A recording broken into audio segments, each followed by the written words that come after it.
Hello everyone, welcome to my channel. I hope everyone is having a wonderful day. Before starting the video, please go ahead and hit the subscribe button and give this video a like up. At Deacon's place, Finn tells Sheila he still can't believe she's there. They thought they lost her. Sheila's not going anywhere and never wants to be apart from either of them ever again. Deacon assures her he wouldn't allow it. Finn agonizes about thinking they could build a relationship and thinking she died. I just don't want to be apart from you either. At Forrester, Hope discusses her lying with Ridge and Carter. Ridge thinks RG and Zend have come up with some good stuff already. Luna will pick up the slack. Hope will keep on top of them. Just then, Steffi comes in apologizing for being late. Ridge questions Steffi. Steffi says she just needs this nightmare to be over. Deacon keeps going on about Sheila being alive, and it just needs to end. Steffi sits and Carter and Ridge complain about Deacon not knowing when to quit. Hope apologizes and will go speak to her father. Steffi asks her to tell him to stay away from Finn. They're done with everything to do with Sheila. At Deacon's place, Sheila croons about him never giving up on her. He says he saw the 10 toes and wasn't ready to let her go. Embracing her, Deacon says he wasn't the only one. Just the possibility that she was alive was enough for Finn to help him find her. They go over Sheila trying to protect his wife and kids. Deacon goes on about the power of redemption. Finn has to believe in her. Finn says, "Well, I do. I believe in you." Sheila grins. At Forrester, Ridge thinks Sharp has really lost it. Carter's sorry for what Steffi's going through. Steffi complains that Deacon has gotten into Finn's head. Carter's hopeful that Hope will get through to him. Steffi checks her phone and Ridge says, "He's probably just busy." Steffi's just getting a weird vibe. Suddenly, Charlie walks into the office. Ridge reminds him what a closed door means. Charlie walks back out and then knocks. Charlie complains about a parking dispute. It's about to get ugly out there. Ridge urges him to go fix it. Charlie admits, "Ms. Lucas scares me." Ridge tells Carter to go deal with it. Carter takes Charlie with him as he goes. Ridge tells Steffi everything will be ok. Hope will get Deacon to stop talking about Sheila and she'll never have to hear about her again. At Deacon's place, Finn goes on about him and Sheila getting a second chance. "You offered your life to protect my family, to try and save Steffi from Sugar." Sheila says they're her family. It's devastating that Steffi thinks she killed his mother. "I'm sure it's caused some tension in your marriage." Finn admits it did. Sheila wouldn't want that. He deserves to be happy. Finn just finds this all unbelievable. Steffi didn't kill him.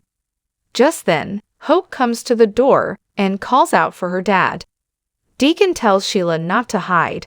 He just got her back and isn't going to pretend she's not there. He opens the door to Hope, who tells him he can't keep going around town telling people that Sheila. Just then, she sees her and faints. At Forrester, Ridge recalls how he used to be able to make everything better for Steffi with a hug and a kiss. He rants about this Sheila thing that won't go away. They're all there for her, even Hope. Steffi doesn't think she has the guts to tell Deacon to stop with this ridiculous theory. Ridge is optimistic that Hope can convince him that what he's thinking isn't real. Steffi says Deacon can stay in his apartment counting toes over and over again.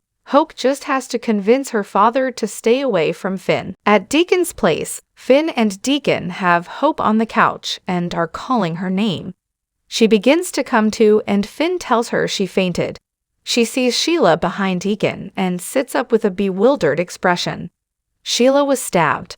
Finn tells her to take deep breaths. Deacon says, "What you're seeing is real."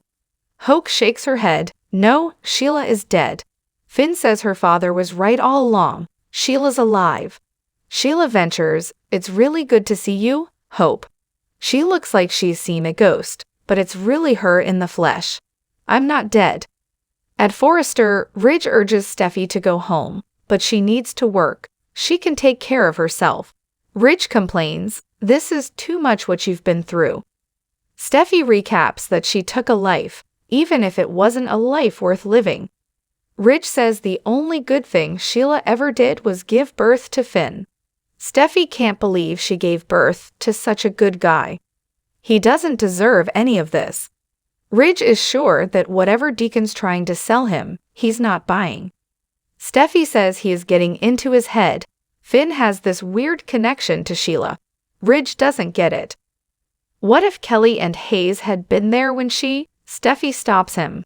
Don't even say it, she's dead. At Deacon's place, Sheila tells Hope she's sorry she scared her. Hope shakes her head. It's impossible.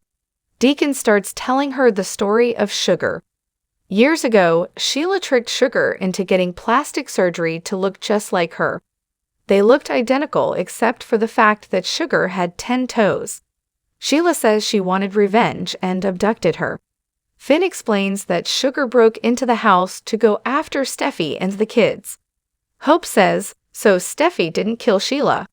Deacon says no, and chuckles that it all comes down to those 9 beautiful toes. Sheila insists she's a changed person now. Finn recaps that he didn't believe Deacon until he saw Sheila with his own eyes. I'm glad that we found you, and that I'm going to be able to have a second chance with you. He slings his arm around Sheila. Sheila is my birth mother, and she's alive. My mother is alive. Hope gawps at them.